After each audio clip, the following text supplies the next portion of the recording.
তো দেখেন আজকে আমরা যে মুসাবিদাটা শিখাবো, আমরা একটা জাস্ট কথা বলবো। এই আপনার এই মুসাবিদার ফরম্যাটটা আপনি সর্বপ্রথম কথা হচ্ছে সুনির্দিষ্ট প্রতিকার আইনের 8 ধারা দখল উদ্ধার, 12 ধারায় চুক্তি প্রবল, 31 ধারায় দলিল আপনার সংশোধন, 35-এ চুক্তি রদ, 39-এ আমাদের দলিল বাতিল, এবং হচ্ছে যে নিষেধাজ্ঞা। এই ক্ষেত্রে আপনি কপি পেস্ট করে লাগাইতে পারবেন, কোনো সমস্যা নেই। শুধু মাঝখানে ভিতরের অংশে ঘটনাটা একটু চেঞ্জ করতে হবে, বাকি সব কিছু একই রকম। তো এইটা আমরা দেখি। আর আনুষাঙ্গিক যে সাপ্লিমেন্টারি বিভিন্ন অ্যাপ্লিকেশনগুলো আছে, যেমন নিষেধাজ্ঞার, যেমন সময় তামাদি আইনের অধীনে সময় বৃদ্ধি করার, সেগুলোর জন্য আমাদের পৃথক মুসাবিদের ক্লাস আছে, সেখানে আমরা দেখব। আগে আমরা ফরম্যাটটা একটু আমাদের আয়ত্তে নিয়ে আসার চেষ্টা করি। তো ফরম্যাটের ক্ষেত্রে প্রথমেই আসে যে আমরা খাতার মধ্যে মার্জিন কিভাবে দিব, যেটা আমাদের সবার টেনশন, মার্জিনটা কিভাবে দিব। তো একটা কথা মনে রাখবেন, আমরা বলছি যে বাস্তবে আপনি মার্জিন দিবেন না, তবে মার্জিনের জন্য আপনি কি করবেন, জায়গা ফাঁকা রাখবেন। এখন দেওয়ানি মামলার যদি আপনি বাস্তবে আর্জিগুলো আদালতে যদি দেখেন, সর্ব অবস্থায় তারা কি করে, ডান দিকে জায়গা আপনি না ছাড়লেও চলে। অর্থাৎ এই যে ডান দিকটা আছে, এই দিকে একদম সর্বনিম্ন যদি আপনি হাফ ইঞ্চিও যদি ছাড়েন, কোনো সমস্যা নেই, ঠিক আছে। তার মানে ডান দিকে আমাদের জায়গার প্রয়োজন পড়ে না। জায়গার প্রয়োজন পড়ে আমাদের এই বাম দিকে। কারণ এইখানে কি করে বিচারক বিভিন্ন প্রকার আদেশগুলো সেখানে লিখে, আপনি আর্জি সংশোধন করলে সেখানে লাল কালিতে লিখে, তো এই জন্য প্রথাগত চলে আসছে যে আমরা বাম দিকে জায়গাটা ছেড়ে দিব, ডান দিকে থেকে লেখা শুরু করব। এখন এখানে আমরা ছাড়বো কতটুকু। তো এই ক্ষেত্রে আপনার কাছে যদি স্কেল থাকে, আপনি ট্রাই করবেন সর্ব অবস্থায় 2 ইঞ্চির মতো ছাড়ার জন্য। 2 ইঞ্চি। এখন এই 2 ইঞ্চি বাস্তবে যদি আপনি, তো আর সেখানে যদি স্কেল যদি নিয়ে যান ভালো, না নিয়ে গেলে আপনার হাতের 3টা আঙ্গুলে আপনি একসাথে করেন, দেখবেন যে এইটা আপনার 2 ইঞ্চির মতো হয়ে গেছে। 3টা আঙ্গুল 2 ইঞ্চি। আপনি একটু নিজেই চেষ্টা করে দেখেন, আপনার যদি আশেপাশে যদি কোনো প্রকার স্কেল থাকে, দেখবেন যে 3 আঙ্গুল বরাবর হচ্ছে 2 ইঞ্চি। আপনি যদি সোজাভাবেও আপনার ওই ইয়ার মধ্যে যদি এটা রাখেন, এই বরাবর চলে আসবে, দেখবেন যে 2 ইঞ্চি জায়গা। তার মানে 3 আঙ্গুল বরাবর বা 2 ইঞ্চি বরাবর আমরা বাম দিকে ছেড়ে দিব। মানে ধরলাম একদম সহজ কথা, এটা আমাদের মার্জিনটা এইভাবে, এইভাবে আমরা ছেড়ে দিলাম আমাদের 2 ইঞ্চি বা 3 আঙ্গুল। আর নিচের দিকের ক্ষেত্রে নর্মালি 0.5 যদি আমরা ছাড়ি তাতেই যথেষ্ট। নিচের দিকে অতটা মার্জিনের দরকার হয় না। তারপর একদম শেষ পর্যন্ত আসবেন না, যাতে একটু ফাঁকা থাকে, এইরকম একটু যাতে ফাঁকা থাকে, হাফ ইঞ্চির মতো হইলেও চলবে। আর উপরের দিকে যেটা হয় নর্মালি, উপরের দিকে যদি আমরা চাই যে 3 ইঞ্চি আপনি পরিমাণ ছাড়তে পারেন, 3 ইঞ্চি ম্যাক্সিমাম। তো 3 ইঞ্চি সমান কিন্তু আপনার 4 আঙ্গুল। আপনি দেখেন যে আপনার কাছে যদি স্কেল থাকে 3 ইঞ্চি সমান 4 আঙ্গুল। তবে এই পরিমাণ যে ছাড়তে হবে এমন কোনো নিয়ম কোনো জায়গায় গাইডেও দেওয়া নাই, তবে প্রথাগতভাবে এইরকমই ব্যবহার করে আদালতে। তো ওই জন্য আমরা বলি যে আপনি এটা মানে চলতে পারেন। তাহলে উপরের দিকে আমরা 3 ইঞ্চি বা 4 আঙ্গুল পরিমাণ ছেড়ে দিব। তো এই পর্যন্ত আমার ছেড়ে গেল এখানে, ধরেন যে উপরে। আর এই দিকে চলে গেল আমাদের 2 ইঞ্চি বা 3 আঙ্গুল। তো স্কেল সম্পর্কে আপনাদের ধারণা তাইলে ক্লিয়ার। তো আপনি এখন করবেন কিভাবে। তো যেহেতু স্কেল যদি নিয়ে যান, যাদের সমস্যা আছে, ডাউট আছে, আপনারা প্রয়োজনে স্কেল একটা আপনি নিয়ে যান, স্কেল নিতে দিবে, কোনো সমস্যা নেই। তো স্কেলটা রেখে টোটাল খাতাটাকে আপনি কি করবেন, মোড়ে দিবেন টোটাল খাতাটাকে।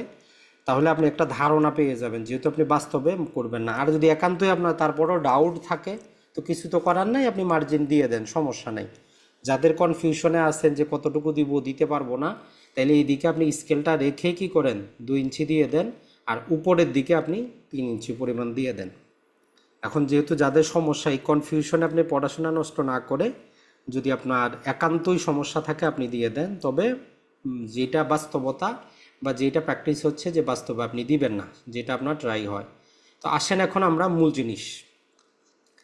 মূল জিনিসটা হচ্ছে যে আপনি প্রথম পাতার মধ্যে, আমরা যেটা বলি যে প্রথম পাতার মধ্যে আপনি ট্রাই করবেন, যদি যেইগুলো সম্পর্কে আপনি মুড আরজি মোসাবিদা করবেন, ওই পাতার প্রথম পাতায় আপনি ওইখানে ধরলাম যে 3 নম্বর প্রশ্নের উত্তর বা 2 নং প্রশ্নের উত্তর। তো এখানে উপরে লিখলেন আগে 2 নং প্রশ্নের উত্তর। তো এটা লেখা আপনার হয়ে গেল। এরপরে আপনি শুরু করবেন। 1 নম্বর দায়িত্ব হচ্ছে যে আপনি 1 নম্বরটা থাকবে যে আপনার কোন আদালতে মামলাটা দায়ের করতেছেন। ওইখানে যে সামনে আমরা বলছি মোকাম শোকাম, এগুলা যদি আপনি প্রথাগত অভ্যস্ত হয়ে পড়েন তাইলে লিখেন। কিন্তু যারা নতুন করে শিখতেছেন, পিওরলি এই মোকাম শোকামের কোনো দরকার নেই।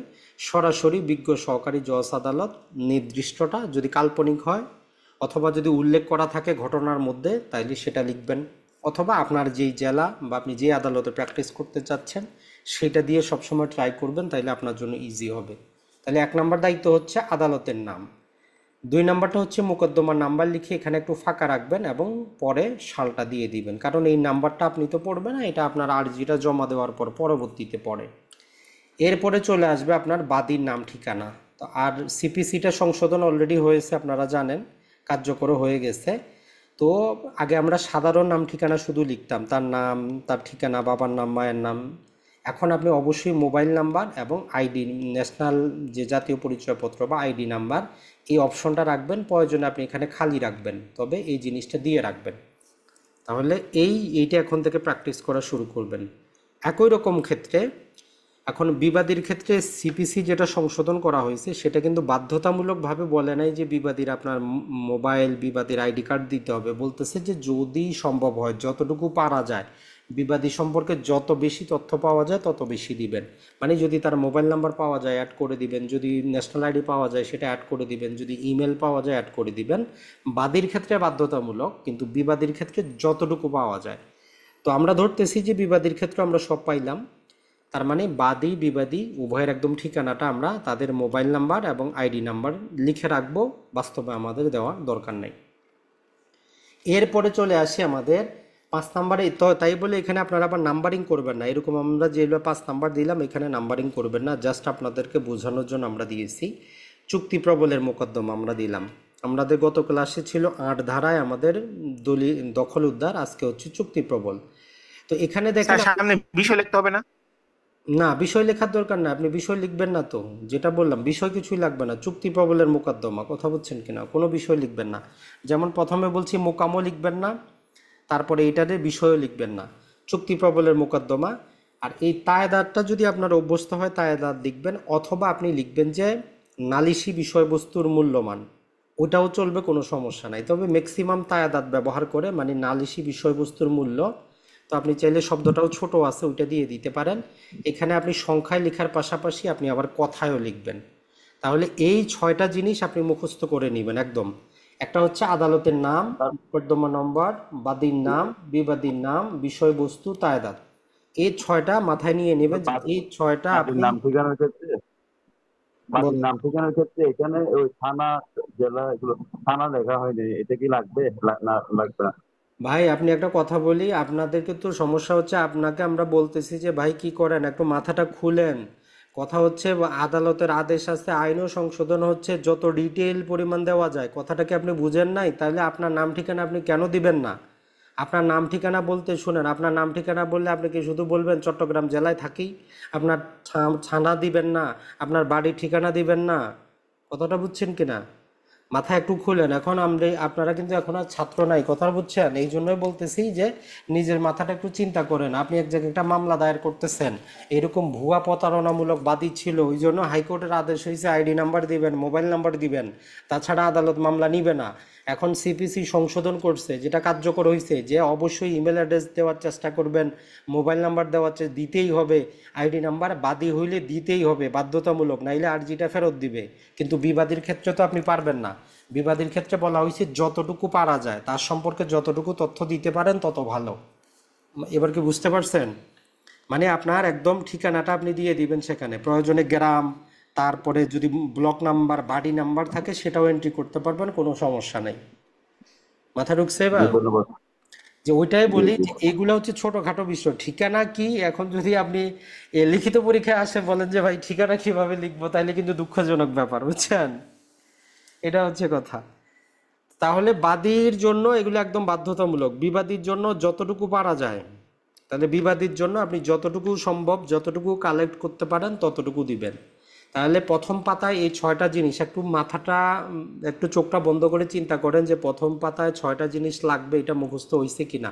আদালতের নাম, মামলার নাম্বার, বাদীর নাম, বিবাদীর নাম, কোন বিষয়ে মামলা, আর মামলার দায়দাত, এটা আগে মুখস্থ করে নেবেন।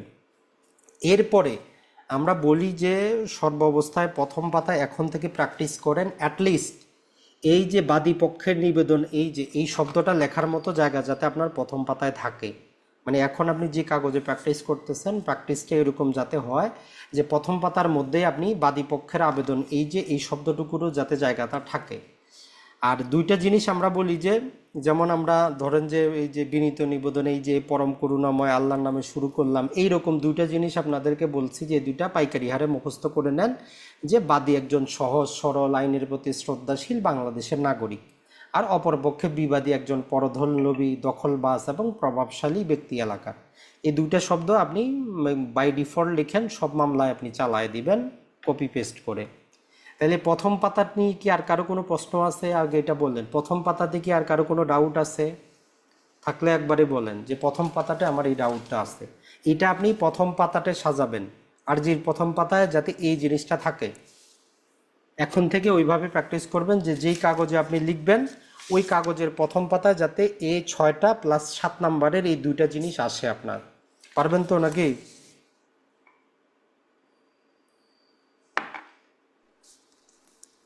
তাহলে কি প্রথম পাতা ক্লিয়ার, তাই তো? জি স্যার। এখন আসেন দ্বিতীয় পাতায় যখন আপনি যাবেন, এইখানে আপনার এখন প্রতিটা মামলার ক্ষেত্রে চেঞ্জ হবে। এখন হইতে পারে আপনার দলিল বাতিলের মামলা, দলিল সংশোধনের মামলা, ঘোষণামূলক মামলা, নিষেধাজ্ঞার মামলা, দখল উদ্ধারের মামলা। এখন আপনার বিষয়বস্তুটা চেঞ্জ হবে। আগেরটাতে মোটামুটি আপনার একই থাকবে, শুধু এই যে এখানে চুক্তি প্রবলের জায়গায় দলিল সংশোধন, চুক্তি প্রবলের জায়গায় নিষেধাজ্ঞা, এই শব্দটা চেঞ্জ হবে। আর বাকি কিছুই কিন্তু চেঞ্জ হবে না। এখন আসি আমরা মূল ঘটনার মধ্যে, যেটা প্রতিটা মামলার ক্ষেত্রে চেঞ্জ হবে। তো আমাদের এই আরজিতে হচ্ছে কি চুক্তি প্রবল। এই চুক্তি প্রবল লিখতে গেলে বা কোনো মামলার এই প্যাটের অংশটুকু মধ্যম অংশ লিখতে গেলে আমরা মোটামুটি 5টা জিনিস এখানে অ্যাড করব। একটা হচ্ছে মোকদ্দমার কারণটা কি, মানে কোন ঘটনার প্রেক্ষিতে আপনি আদালতের কাছে আসছেন, যাতে আপনার আরজিতে ওইটা উল্লেখ থাকে। কোন ঘটনার কারণে, মানে কজ অফ অ্যাকশনটা কি, কজ অফ অ্যাকশন কবে রাইজ হইল, তাহলে মামলার কারণটা কি, কেন আসছি, তার মানে আর তার সাথে আমি বায়না চুক্তি করছি, সে এখন দলিল করে দিচ্ছে না, ওই জন্য আমি আসলাম, এটা আমরা ভিতরে ইনক্লুড করব। আরেকটা হচ্ছে, জি বলেন, কিছু বলবেন? তাহলে প্রথমে যেটা হইলো কি, আমরা এইগুলার মধ্যে অবশ্যই কজ অফ অ্যাকশনটা লিখব। যেমন ধরেন যে দলিল বাতিল যদি হয়, তাইলে আমি কখন ওই জাল দলিল সম্পর্কে জানলাম, মানে ঘটনাটা কখন ঘটলো, বা দলিলে ভুলটা আমি কখন দেখলাম, কখন আমার জমিতে এসে আরেকজন আমারে বাধা দিচ্ছে, কখন আমি দখল উদ্ধারের রিলেটেড জিনিসটা আমারে বেদখল করা হয়েছে।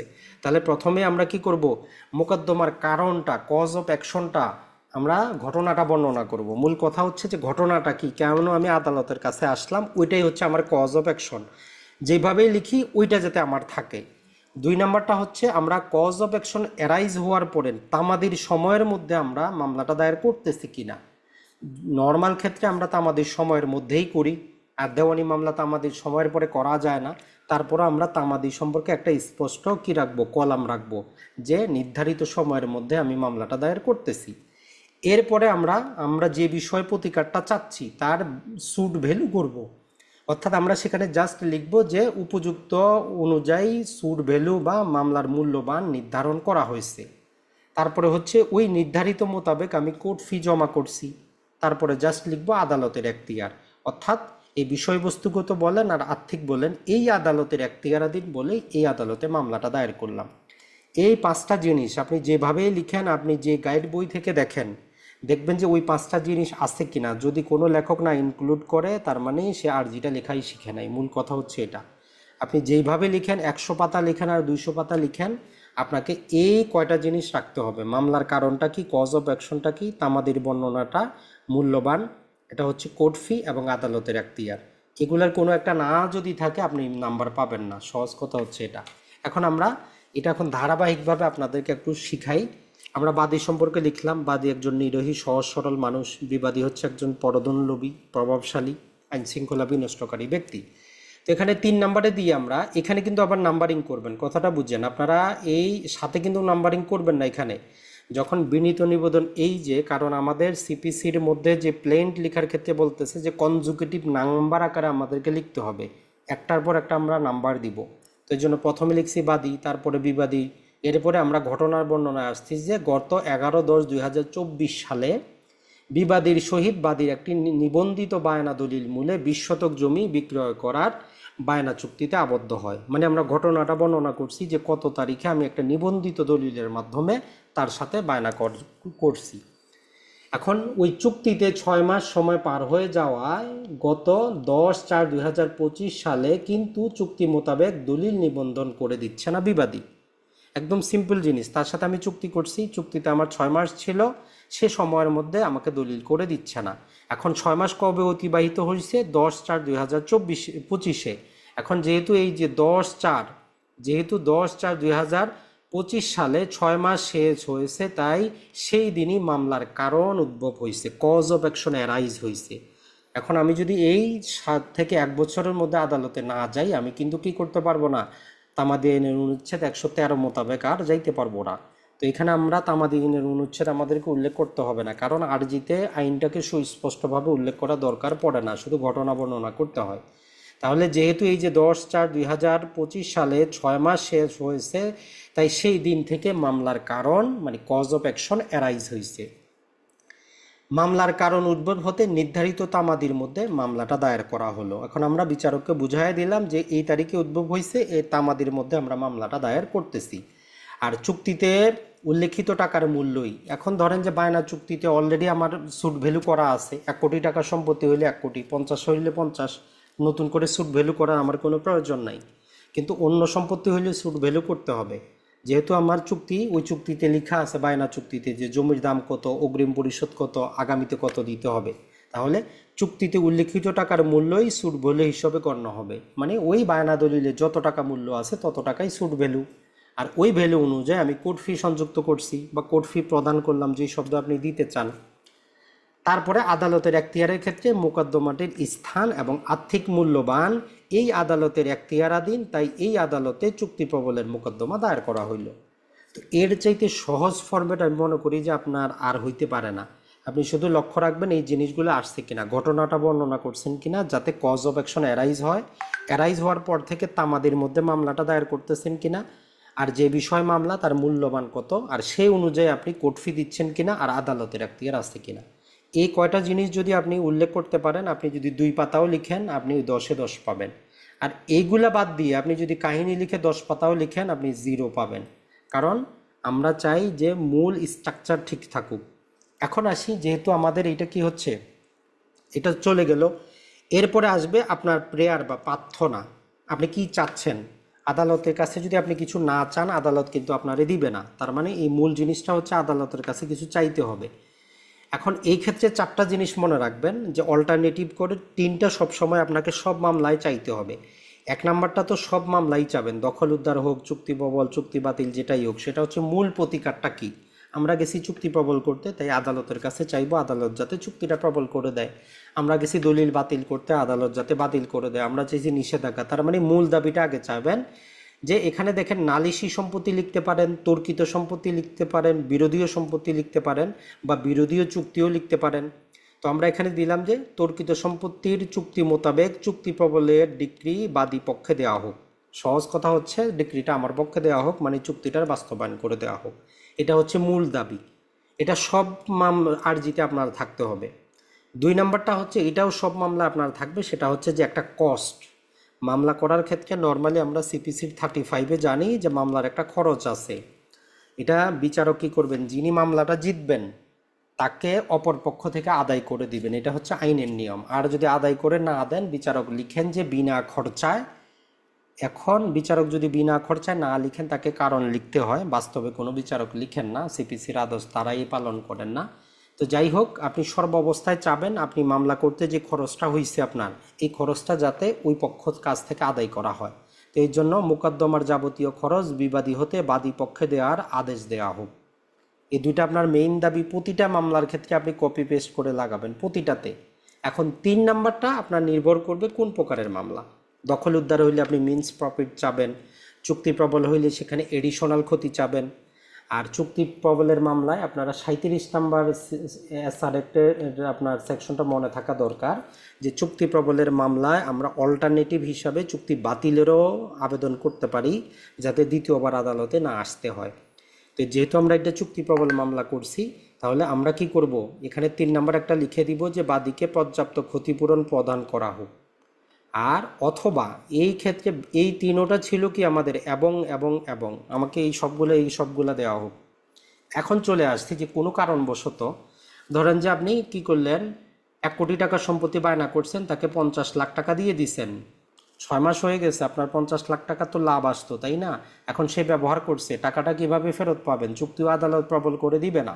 আপনারও তো আর্জিতে চাইতে হবে যে আপনি যদি করতে না পারেন, তাহলে অল্টারনেটিভটা আপনাকে চাইতে হবে। আপনি দ্বিতীয়বার মামলা দায়ের করতে পারবেন না।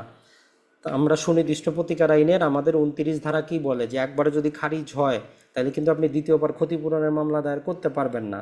তাই আপনাকে এই আর্জিতেই দিয়ে দিতে হবে যে অথবা, এটা শুধু আপনি চুক্তি প্রবল মামলার ক্ষেত্রে প্রয়োগ করবেন, অথবা চুক্তিটি বাতিল করা হোক এবং বাদীকে প্রদত্ত টাকা এবং ক্ষতিপূরণ দেওয়ার আদেশ দেওয়া হোক। আপনি যেই টাকাটা বায়নার ক্ষেত্রে দিয়েছিলেন ওই টাকাটা ফেরত দেওয়া হোক, পাশাপাশি আরও ক্ষতিপূরণ দেওয়া হোক, যে এতদিন যে সে টাকাটা নিয়েছে, ব্যবহার করছে, আপনি মামলা করছেন।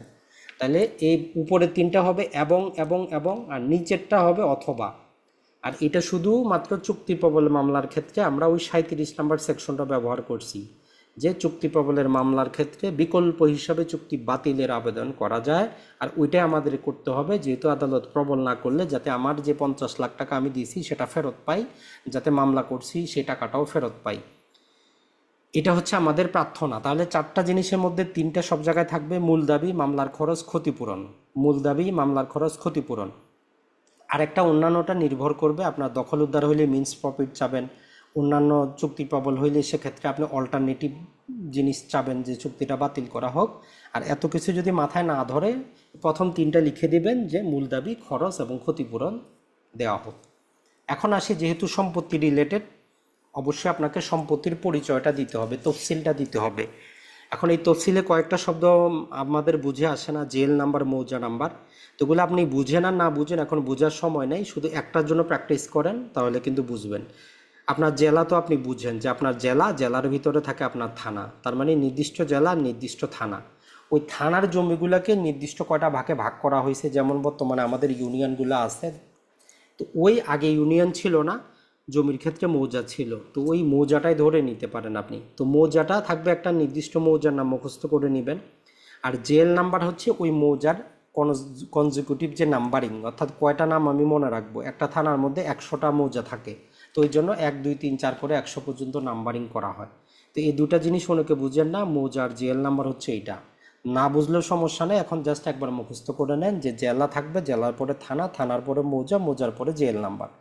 এরপরে আপনি যদি এখন সম্পত্তির বিবরণটা বিস্তারিত দিতে চান, আপনি পৃথক পৃথক দিতে পারেন। যেমন ধরেন যে জমিটার সিএস খতিয়ান কত, এস এ খতিয়ান কত, আর এস খতিয়ান কত, সিএস দাগ কত, এইভাবে পৃথক পৃথকও দিতে পারেন। তবে আমাদের এত সময় নেই যে আমরা পৃথক পৃথক দিব, তো এর জন্য আমরা একসাথে নিয়ে আসছি। দেখেন যে সিএস এবং এস এ দাগ নাম্বার 1100, খতিয়ান নাম্বার হচ্ছে 20, আর বিআরএস দাগ নাম্বার হচ্ছে 11, খতিয়ান নাম্বার 200, জমি হচ্ছে আমার 20 শতক। এখন আসি সম্পত্তির যে চৌহাদ্দি। চৌহাদ্দি মানে বাস্তবের সম্পত্তিকার চতুর্দিকে কি আছে। তো এটা আপনি চাইলে এখানে একটা ড্রয়িং করেও দিতে পারেন, এটাও হইতে পারে, তবে ড্রয়িং নর্মালি করে না। তো আপনি উত্তরে কে আছে, দক্ষিণে কে আছে, পূর্বে কি আছে, পশ্চিমে কি আছে, কাল্পনিক দিয়ে দিবেন। যেমন উত্তরে ধরেন সরকারি রাস্তা, দক্ষিণে বাদীর নিজের জমি, অন্যদিকে আরেকজনের নাম দিয়ে দিলেন। এইভাবে আপনি দিতে পারেন, আপনার ব্যাপার। আর এখানে অত্ত চৌহাদিভুক্ত বিআরএস 11 দাগের 200 খতিয়ানের 20 শতক জমির চুক্তি প্রবলের মোকদ্দমা, এই শব্দটা একটু অ্যাড করে দিবেন। আর এরপরে চলে আসে যে সত্যপাঠ, ভেরিফিকেশন। এটা আমরা সবাই জানি, অত কিছুই মুখস্থ করার নাই, যে আরজিতে উল্লেখিত বিষয় সত্য এবং সঠিকভাবে লেখা হয়েছে। আমি আরজিতে লিখিত বিষয় অবগত হয়ে সজ্ঞানে স্বাক্ষর করলাম। এখানে ওই ব্যক্তির স্বাক্ষরটা থাকবে, চাইলে তারিখ দিতে পারেন, না চাইলে নাই। আর এই ক্ষেত্রে হচ্ছে যে বাদী আমার পরিচিত এবং আমার সামনে স্বাক্ষর করিলেন, অ্যাডভোকেট সাহেবের নাম ঠিকানা থাকবে। তো আশা করি এর চাইতে সহজ ফরম্যাট আপনি পাবেন না। তবে আমরা আপনাকে যে রিকোয়েস্টটা করব, আগে প্রথমে আপনি এইভাবে যেভাবে লেখা আছে এটা 10 মিনিটে আপনি লিখতে পারেন কিনা এটা দেখেন। যদি 10 মিনিটে লিখতে পারেন, তারপরে আপনি না দেখে ধীরে ধীরে সময়টা কমান, যে 5 মিনিটে পারতেছেন কিনা। তখন আপনি বাস্তবে যখন লিখতে যাবেন তখন আপনার 10 মিনিটে কিন্তু হয়ে যাবে, যত সমস্যাই থাকুক। তো অসংখ্য ধন্যবাদ। যদি কোনো প্রশ্ন থাকে সংক্ষেপে বলেন।